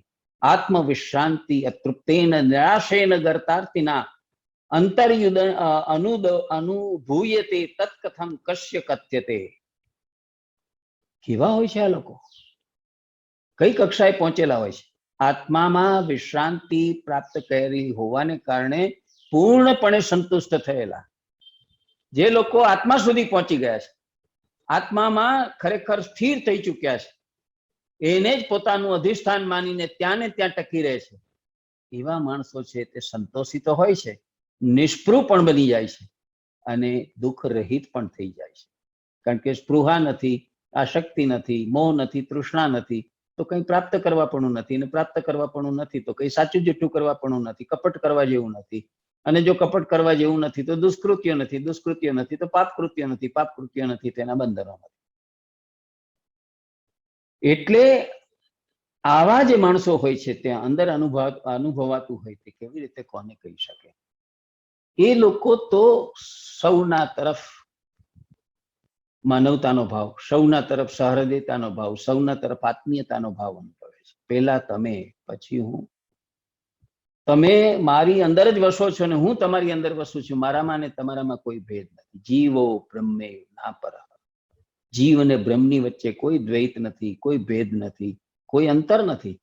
એવું જે લોકો સમજી ગયા હોય છે તે લોકો અંદરથી પરમ સંતોષનો અને પરમ શાંતિનો અનુભવ છે તે કરતા હોય છે. કારણ કે એને ન મામકાહા ન પરાયાહા, આ મારા અને આ તમારા એવો એના મનમાં કોઈ ભેદ જ હોતો નથી. સુપ્તોપી ન સુપ્તથો ચ સ્વપ્ને અપી શયિતો ન ચ જાગરે અપી ન જાગરતી ધીરસ્તુપ્ત પદે પદે. ડગલે ડગલે, પગલે પગલે, કદમે કદમે આવા ધીર પુરુષો છે તે શું કરે છે? હરેક ક્ષણે સંતુષ્ટ રહે છે. એના જીવનમાં સંતોષની, એના જીવનની અંદર કંઈક પામવાની, એના જીવનમાં કશું કરી નાખવાની, કશું ભોગવવાની કોઈ ઈચ્છા ક્યારેય જાગતી નથી. શું કામ? કે આવો પુરુષ સૂતો હોવા છતાં સુસુપ્તિમાં નથી. તમને લાગે કે આ સૂઈ ગયો, એ સુસુપ્તિમાં નથી, કારણ કે જાગી ગયો છે, સાચા અર્થમાં જાગી ગયો છે. કુંભકર્ણ જેવી નિદ્રામાંથી, અજ્ઞાનમાંથી જાગી ગયો છે. સ્વપ્નમાં છતાં સૂતેલો નથી. સ્વપ્નો જુએ છે, પણ શેના સ્વપ્નો જુએ છે? આત્માના આનંદના, નિજાનંદના, અખંડાનંદના, નિર્વાણના, અને જાગતો હોવા છતાં જાગૃતિમાં નથી. તમને એમ લાગે કે ચેતનાની આ ત્રણેય અવસ્થાથી પણ જે પાર નીકળી ગયો છે, નથી જાગૃત અવસ્થામાં, નથી સ્વપ્ન અવસ્થામાં, નથી સુષુપ્તિ અવસ્થામાં, એ ચોથી અવસ્થા તુરીય અવસ્થામાં પહોંચી જાય છે કે જ્યાં ચેતનાની આ બધી અવસ્થાઓ જે છે તેનાથી મુક્ત થઈ ગયો હોવાને કારણે અતૃપ્ત નથી, અસંતુષ્ટ નથી, બુભુક્ષુ નથી, પ્યાસી નથી, એને કારણે લોભી નથી, એના કારણે દંભી નથી, એના કારણે લાલચુ નથી, એના કારણે કામી નથી. તો આવું બધું જે એને અંદર જે છે તેનું વર્ણન એને કરીને કેવું છે. જ્ઞઃ સચિંત અપી નિશ્ચિંત, સેન્દ્રિય અપી નિરિન્દ્રિય, સબુદ્ધિર અપી નિર્બુદ્ધિ, સાહંકારો ન અહંકૃતિ. કેટલા બધા શબ્દો વાપરીને આવા પુરુષની ઓળખાણ આપવાનો, આવા નિજમાં નિમગ્ન થયેલા, આત્મસ્થ થયેલા આવા બ્રહ્મ જ્ઞાની એની વાત કરતા કરતા આપણને કહે છે કે જે જ્ઞાની ચિંતા સહિત છતાં ચિંતા રહિત છે, ઇન્દ્રિયોથી યુક્ત છતાં ઇન્દ્રિય રહિત છે, બુદ્ધિથી યુક્ત છતાં બુદ્ધિ રહિત છે, અહંકાર વાળા હોવા છતાં અહંકાર રહિત છે. આપણી ને એમની વચ્ચે મોટામાં મોટો ભેદ એ છે કે આપણે તો સદાય ચિંતામાં જ રહીએ છીએ. હર ઘડી હર ક્ષણ આપણે નાની મોટી સ્થૂળ સૂક્ષ્મ ચિંતામાં હોય. ચિંતા આપણો કેળો નથી છોડતી. ઉષ્ણસે જેમ ગાયું હતું તેમ ચિત્ત એટલે ચિંતા, એટલે ચિત્તા, એટલે ચેહ, એટલે ચરચરવું. આ ચિંતા જે છે તે ચિતા જેવી છે, જેમાં મરદા નાખવામાં આવે અને જેમાં બાળી નાખવામાં આવે. એ ચેહ જેવી છે, ભડભડ ભડભડ મરદાને બારી નાખતી એ અગ્નિની ચેહ જેવી છે. આ ચિંતા જ આપણને ખાઈ જાય છે, કોરી ખાય છે, ઉદયની માફક કોરી ખાય છે. આવા મનુષ્ય તો ચિંતા રહિત છે, કારણ કે એને કઈ જોઈતું નથી, એને કઈ પામવું નથી, એને કઈ કરવાનું નથી. તો એને શેની ચિંતા? જેને કાલ સવારે હું શું ખાઈશ એની ચિંતા છે, હું કેવી રીતે આને પહોંચી વળીશ એની ચિંતા છે, મેં આ બધું ભેગું કર્યું છે અને કેવી રીતે સાચવીશ એની ચિંતા છે, આ બધું મારે પડતું મૂકવું છે, છોડવું છે, એની જ એને ચિંતા છે. હર ક્ષણે તમને ચિંતા વળગેલી છે. આ મર્ત્ય લોકમાં, આ સંસારી લોકમાં આપણે તો આવા ચિંતાગ્રસ્ત લોકમાં જ છીએ. આપણે ચિંતાની ભૂમિમાં છીએ અને આપણે ચિંતા લોકમાં જ જીવીએ છીએ. આ લોકો તો કંઈ ન જોતું હોવાને કારણે, કઈ સ્પૃહા અપેક્ષા ન હોવાને કારણે ચિંતા રહિત છે. ઇન્દ્રિયો તો એને છે, કારણ કે મનુષ્ય છે, અને છતાં ઇન્દ્રિયો એને એટલી વશમાં કરેલી છે, ઇન્દ્રિયોને એટલો એની ઉપર વિજય મેળવી લીધો છે, કાબુ મેળવી લીધો છે કે જાણે કે ઇન્દ્રિય રહિત છે. ઇન્દ્રિયો એના ઉધામાં એને નડતા નથી. ઇન્દ્રિયો એને ક્યાંય ભોગ માટે થઈને ખેંચી નથી જતી, દોરી નથી જતી, એને દોડાવતી નથી. ઇન્દ્રિયો એના વશમાં છે, એના કાબુમાં છે, માટે ઇન્દ્રિય રહિત છે. બુદ્ધિ યુક્ત છતાં બુદ્ધિ રહિત છે. એની પાસે વિવેક બુદ્ધિ આવી ગઈ છે, એટલે સ્થૂળ બુદ્ધિ, આવી સ્વાર્થી બુદ્ધિ, જે એને છેતરે, જે એને ખોટા કામ કરાવે, એવી બગડેલી બુદ્ધિ, બહેકી ગયેલી બુદ્ધિ એની પાસે નથી. સ્વચ્છ, શુદ્ધ અને સાચી વિવેક ભાનવાળી ઔચિત્ય બુદ્ધિ એની પાસે છે. અને એટલે એ માણસ જેને અહંકારને શૂન્ય કરી નાખ્યો છે, એનું વિગલન કરી નાખ્યું છે, એને નામ શેષ કરી નાખ્યો છે, એવા માણસ અહંકાર રહિત થઈ જાય છે. તો આ કેટલું કપરું છે આપણને સમજાય છે. આપણો જીવભાવ છોડી દેવો, આપણો કર્તા ભાવ છોડી દેવો, આપણો ભોગતા ભાવ છોડી દેવો, ફળની આસક્તિ છોડી દેવી, અને આપણે બુદ્ધિથી એ ન દોરવાવું, અને આપણે કેવળ આત્માનું માર્ગદર્શન લેવું, આપણે ચિંતા રહિત થઈ જવું, ઇન્દ્રિયો હોવા છતાં ઇન્દ્રિયથી મુક્ત થઈ જવું, ઇન્દ્રિયો ઉપર નિયંત્રણ વાળા, કાબુ વાળા થઈ જવું, થઈ શકાય છે. અષ્ટાવક્ર મુનિનો કહેવાનો મતલબ એ છે કે અશક્ય નથી, આ દુર્લભ નથી. માણસના પોતાના દ્રઢ નિર્ધાર અને દ્રઢ સંકલ્પ ઉપર આધાર રાખે. એક વખત માણસ જો આત્મવિશ્વાસ પૂર્વક દ્રઢ નિર્ધાર કરે છે, સંકલ્પ કરે છે કે મારે આ બધા ઉપર વિજય મેળવવો છે, મારા મન ઉપર, મારી બુદ્ધિ ઉપર, મારા ચિત્ત ઉપર, મારા અહંકાર ઉપર, મારી ઇન્દ્રિયો ઉપર, મારા શરીર ઉપર, તો માણસ, આપણે નાગાબાઓને જોઈએ છે, ઇન્દ્રિયોને કેટલી કાબુમાં રાખે છે. એને ઇન્દ્રિયો કોઈ પરેશાન નથી કરતી. દિગંબર મુનિઓને આપણે જોઈએ છીએ, જરા ઇન્દ્રિયો પરેશાન નથી કરતી. ઉઘાડા શરીરે ફરતા, ખાલી શરીરે ભભૂત ચોડેલા એવા આપણે સાધુ બાવાઓ જોઈએ છીએ, અને ટાટ તડકો વરસાદ કાંઈ નુકસાન કરતા નથી, એને કાંઈ અડતું નથી. તો શરીરને એવી રીતે કેળવી શકાય છે, ઇન્દ્રિયોને એવી રીતે કેળવી શકાય છે, મન, બુદ્ધિ, ચિત્ત અને અહંકારને પણ એ રીતે કેળવી શકાય છે. તમે તમારા ચારે ચાર તમારી નબળાઈઓ ઉપર વિજય પામી શકો છો. આપણી ચાર નબળાઈઓ કઈ છે? પહેલી નબળાઈ આપણી વાણીની છે, બીજી નબળાઈ આપણી શ્વાસની છે, ત્રીજી નબળાઈ આપણા બુંદની છે, અને ચોથી નબળાઈ આપણા મનની છે. તો શ્વાસ એટલે કે પ્રાણ, વાણી, બુંદ અને મન, આ ચારે ચાર જે છે એની ઉપર જે લોકો વિજય પામી શકે છે. આપણે શ્વાસ રોકી નથી શકતા, એનો અવરોધ નથી સહન કરી શકતા, તો શ્વાસ ઉપર તમે વિજય મેળવી શકો. આપણે આપણી યૌન લાલસા છે એને તૃપ્ત કરવામાંથી જરાય પાછા નથી હટી શકતા, આપણી કામ વાસના સંતોષાતી જ નથી, અને આપણે દિશાની અંદર મૈથુન પ્રવૃત્તિમાં બહુ જ રસ લેતા થઈ અને મગ્ન રહી, એને પણ જીતી શકાય છે.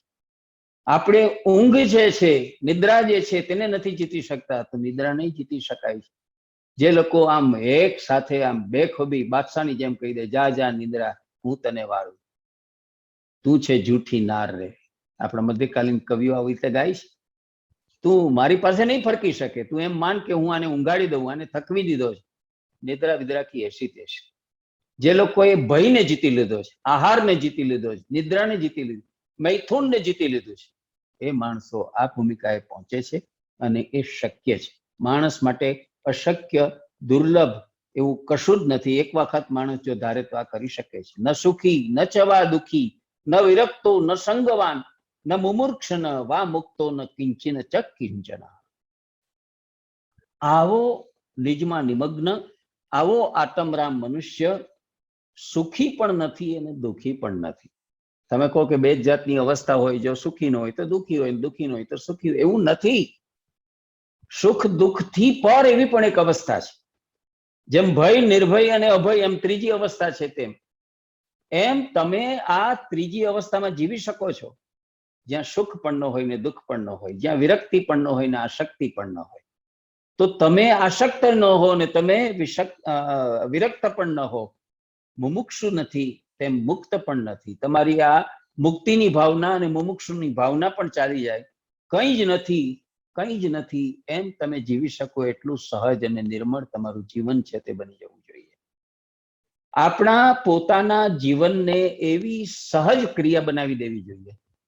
સાધુ સહજ સમાધિ ભલી. તમે જુઓ, એ સમાધિ માટે પણ કોઈ રીતે આકાંક્ષિત નથી, કોઈ રીતે પ્રયત્નવાન નથી, સાયાસ બધી પ્રવૃત્તિ કરતા નથી. સહજ સમાધિ ભલી, સહજ રૂપે અનાયાસ વગર પ્રયત્ને આપોઆપ લીલયા સ્વેચ્છાએ જે થવા લાગે તેવી પ્રવૃત્તિ એની અંદર તમે જઈ શકો છો.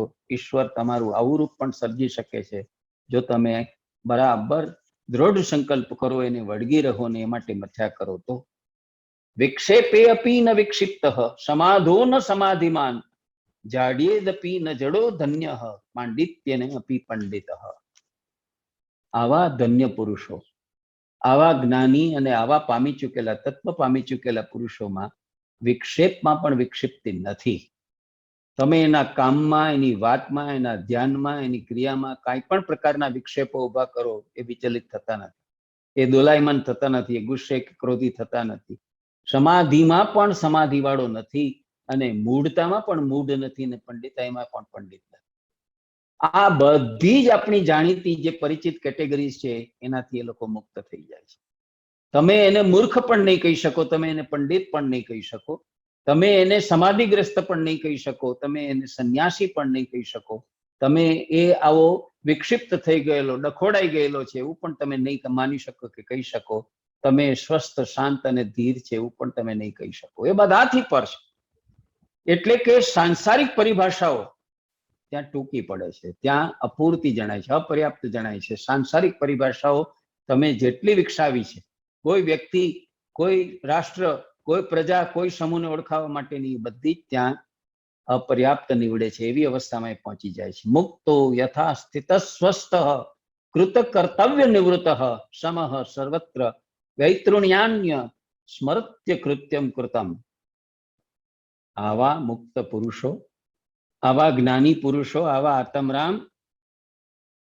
જેવી સ્થિતિ જીવનમાં આવે, પ્રાપ્ત પરિસ્થિતિ જેવી હોય, શાંત હોય, અશાંત હોય, ક્ષોભ કરનારી હોય અથવા તો આનંદ આપનારી હોય કે દુઃખ આપનારી હોય, બધી સ્થિતિમાં શાંત રહે છે અને પોતે કરવાનું જે છે તે કરી નાખ્યું હોય છે, એ પોતે કૃત્યતાનો અનુભવ લેતા હોય છે અને માટે સુખી હોય છે.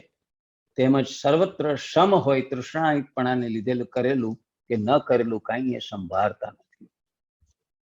બધે સમદ્રષ્ટિથી અને સંભાવથી બધી વસ્તુને જુએ છે. એને કોઈ ઊંચું નથી, કોઈ નીચું નથી, કોઈ છૂત નથી, કોઈ અછૂત નથી, કોઈ સ્ત્રી નથી, કોઈ પુરુષ નથી, કોઈ જ્ઞાની નથી, કોઈ મૂર્ખ નથી. એને મન બધું સમાન છે અને એને બધી તૃષ્ણાઓ છે, લાલસાઓ, અપેક્ષાઓ બધી છોડી દીધી છે. એને કારણે હવે એ કોઈ વિષયોને યાદ કરતો નથી, કોઈ વ્યક્તિઓને યાદ કરતો નથી, એને કોઈને સંભાળતો નથી. બધે જ ક્ષમતાનો, કૃત્યતાનો એટલે કે સુખનો, સંતોષનો ભાવ અનુભવે છે. ન પ્રાયતે વંદ્યમાનો વિંદ્યમાનો ન કૃપ્યતિ, દેવો દ્વિજતી મરણે જીવને નાભિનંદતી. કેવી સરસ રીતે વાત કરે છે. સંસ્કૃતના શ્લોકની પણ મજા છે. આંતરપ્રાસ કેવા મેળવતા જાય છે. કેવું જ્ઞાની, આવો જ્ઞાની પુરુષ, આવો નિજમાં નિમગ્ન થયેલો માણસ છે, તે કોઈનાથી વંદિત થતા ખુશ થતો નથી અને કોઈનાથી નિંદિત થતા ચીડાતો પણ નથી. આપણે તો આપણને કોઈ પ્રણામ કરે, વંદન કરે, નમસ્તે કરે તો એ પોરસાઈ જઈએ, ઓહો આપણે કેવા મોટા માણસ છીએ, જો આપણને લોકો પગે લાગે છે, આપણને લોકો નમસ્કાર કરે છે, આપણને લોકો ચરણ સ્પર્શ કરે છે, આપણા ખુશ થઈને ફૂલાઈને ફાડકો થઈ જઈએ છે. કોઈ નિંદા કરે તો આપણે એકદમ રાતાપીડા થઈ જઈએ, ધુઆપુઆ થઈ જઈએ છીએ, એકદમ ચીડાઈ જઈએ છીએ. આ લોકો સહેજે ચીડાતા નથી. જેમ પ્રશંસામાં ફૂલાતા નથી, નિંદા અને અપમાનમાં ચીડાતા નથી, મરણથી ઉદ્વેગ પામતા નથી અને જીવનથી હર્ષ પામતા નથી. એને બધું જ એક સમાન છે. જીવન હોય કે મરણ હોય, સુખ હોય કે દુઃખ હોય, આદિ વ્યાધિ ઉપાધિ હોય કે પરમ સંતોષની આનંદની ક્ષણ હોય, બધામાં જે લોકો ક્ષમતાયુક્ત સંતુલિત હોય છે, સ્થિર હોય છે, પ્રજ્ઞાવાન હોય છે, એવા માણસો જે છે તે સહેજે કોઈનાથી કંપાયમાન, ચલાયમાન થતા નથી, સ્થિરના સ્થિર રહે છે. કેવી સરસ રીતે વાત કરી. જ્ઞાની કોઈનાથી વંદિત થતા ખુશ નથી થતા અને કોઈનાથી નિંદિત થતા ચીડાતા નથી. એને વંદન શું કે નિંદા શું કાંઈ સ્પર્શતું નથી.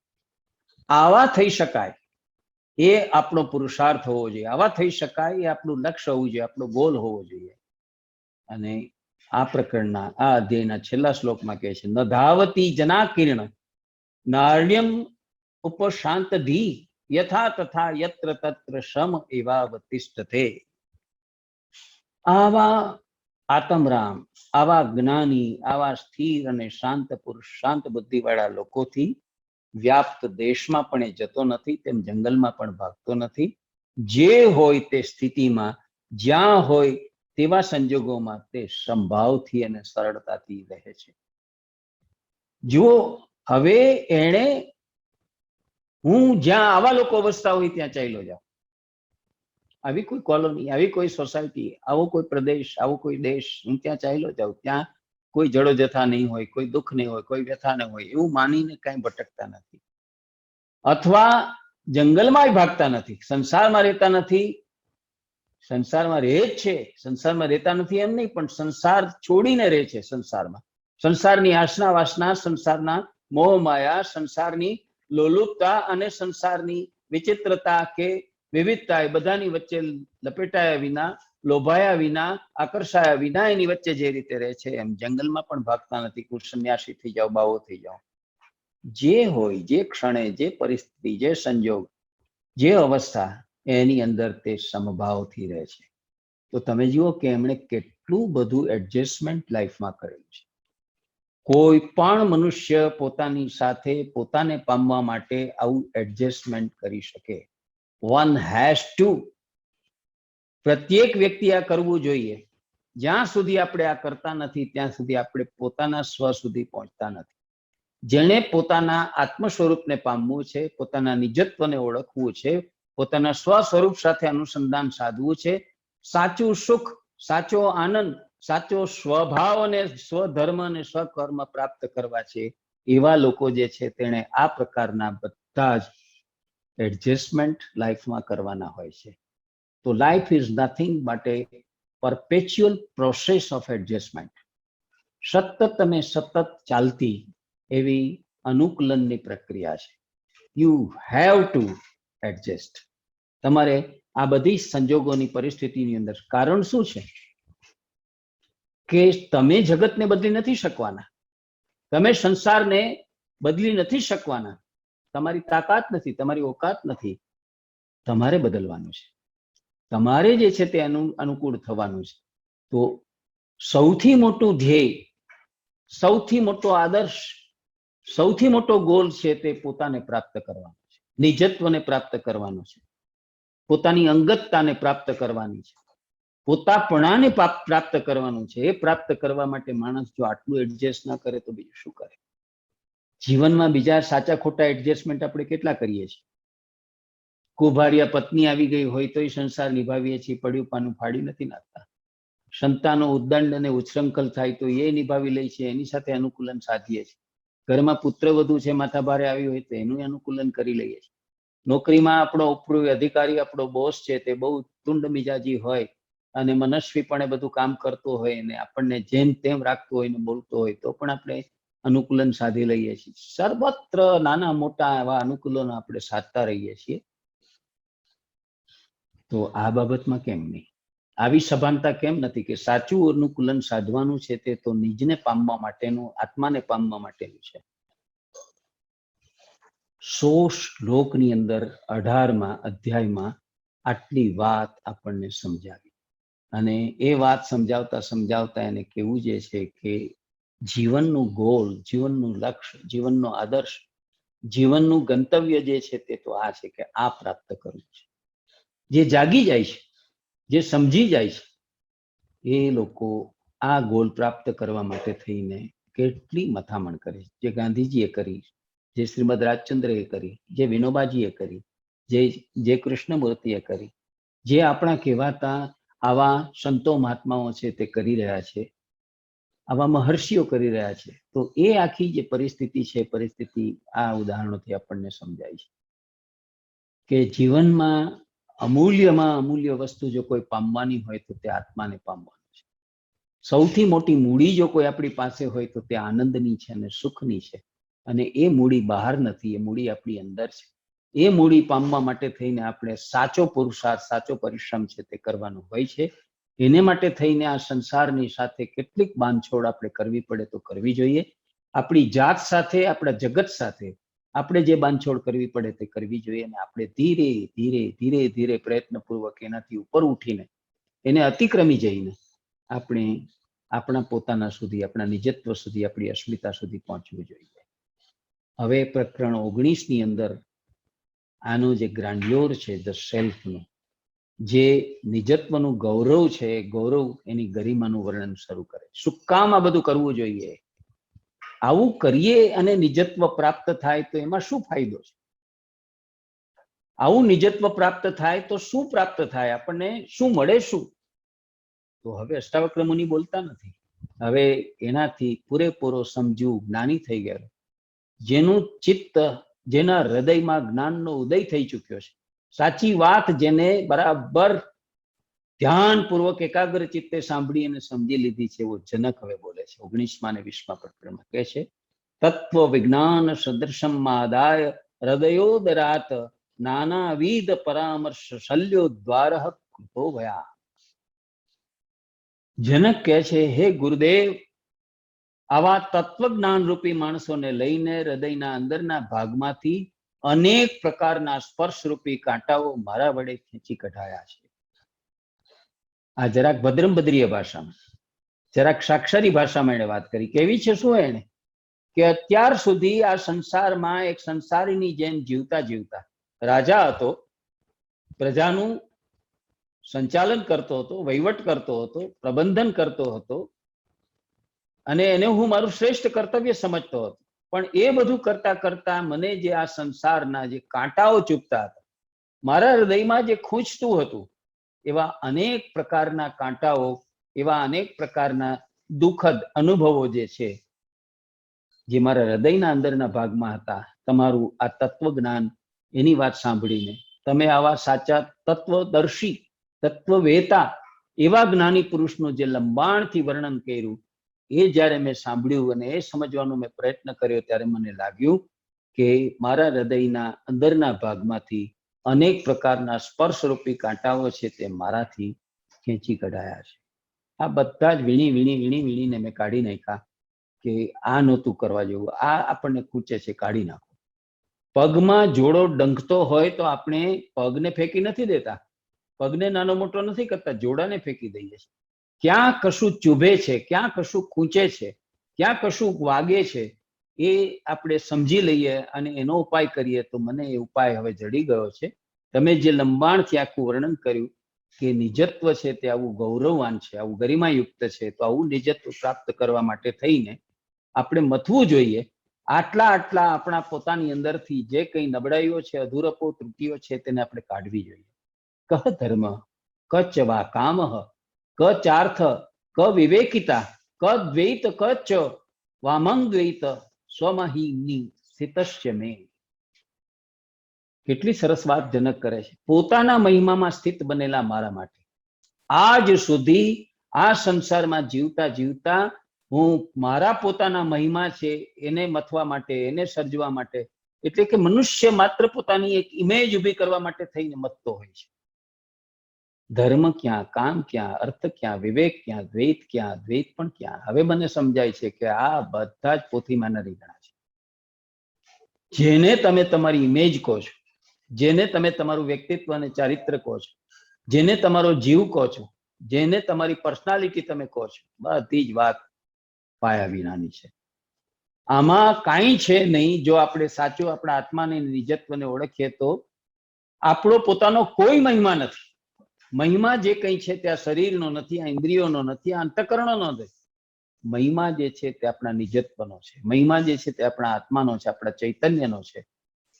તો એને વળી ધર્મ, અર્થ, કામ અને મોક્ષ શું, એને વિવેક અને અવિવેક શું, એને દ્વૈત અને દ્વંદ્વ શું, એને કાંઈ વાતો સ્પર્શતી નથી. આ બધી ક્ષુલ્લક વાતો છે. અત્યાર સુધી આ બધા શબ્દોની, આ બધી વાતોની આવી ભ્રમજાળમાં જ પુરાઈ અમે જીવતા રહ્યા અને અમે જીવનને બગાડ્યું અને ગુમાવ્યું. કહ ભૂતમ, ક ભવિષ્યદ્વા, વર્તમાન અપી ક ચ વા, ક દેશ, ક ચ વા નિત્યમ સ્વમહિમ્ન સ્થિતસ્ય મે.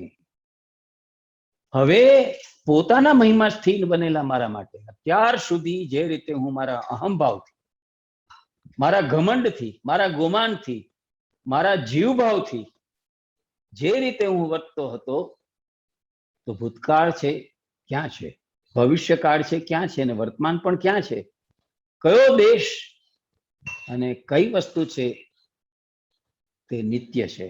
હવે મને સમજાય છે કે આ બધાને મારું મારું કરીને આપણે વળગીએ છીએ.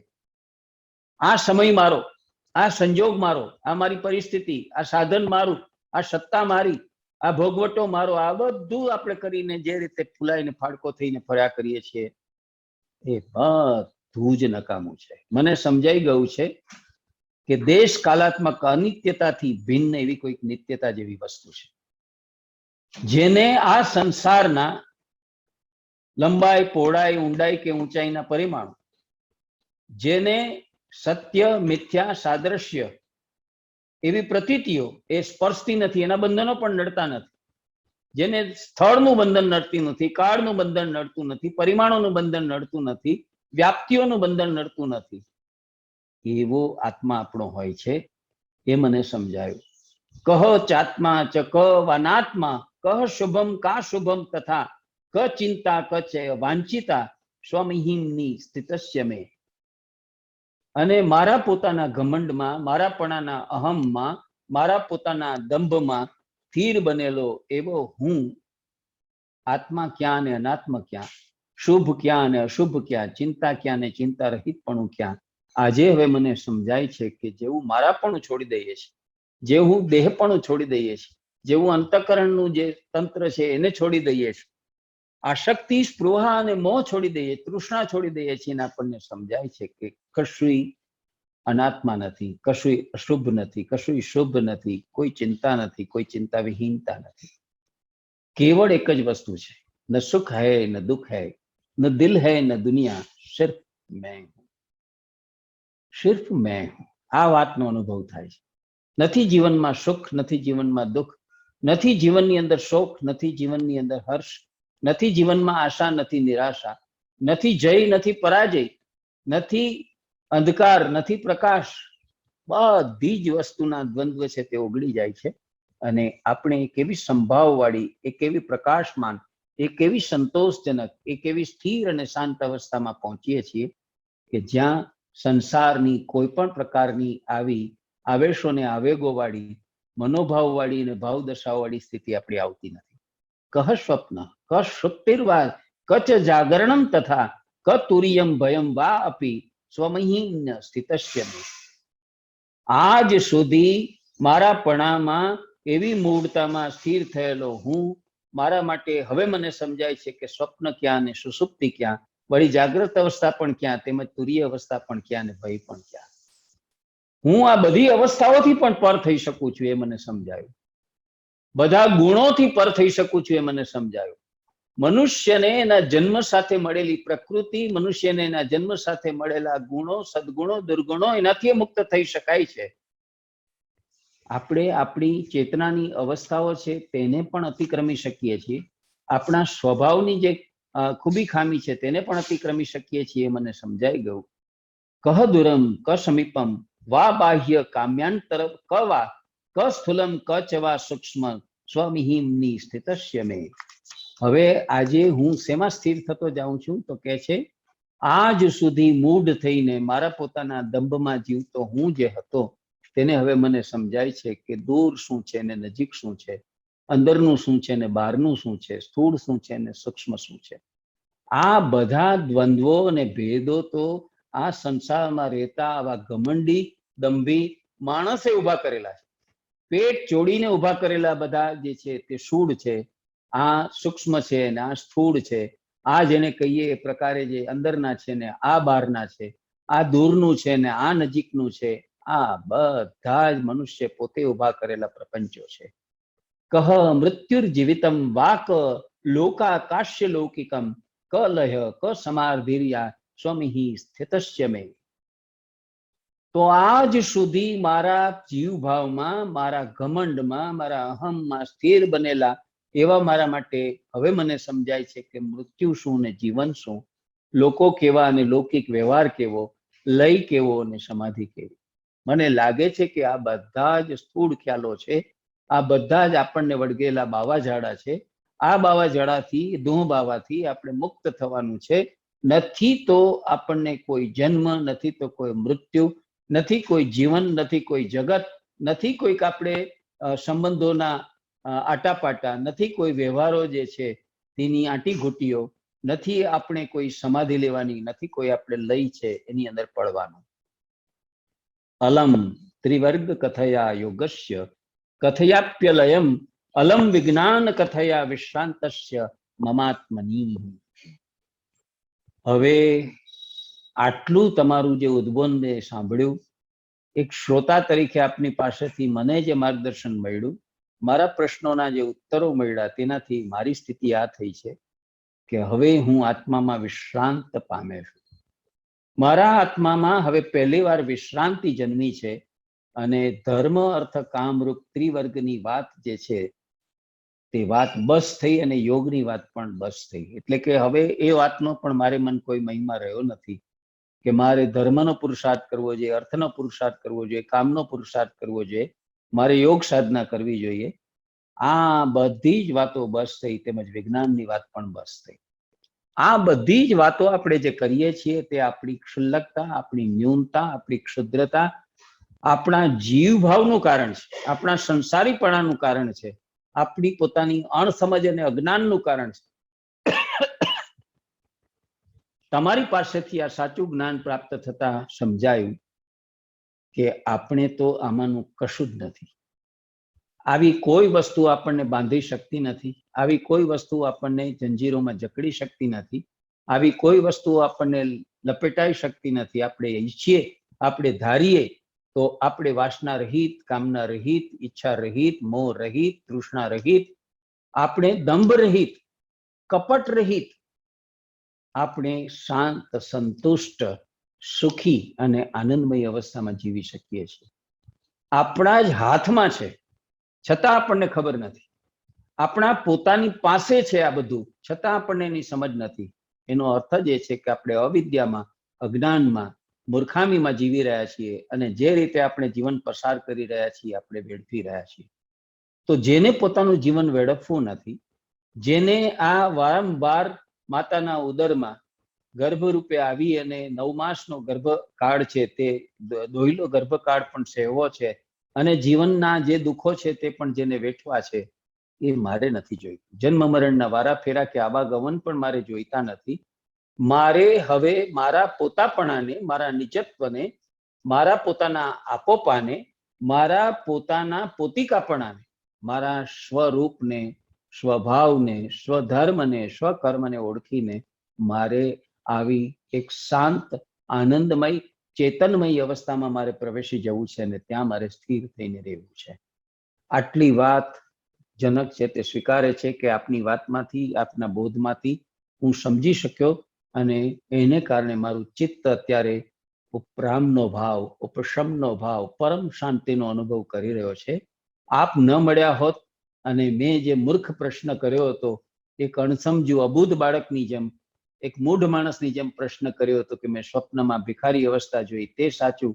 મેં જાગ્રત અવસ્થામાં દોમ સાહેબી વચ્ચે જીવતા રાજાની અવસ્થાનું ચિત્ર જોયું હતું, તે સાચું.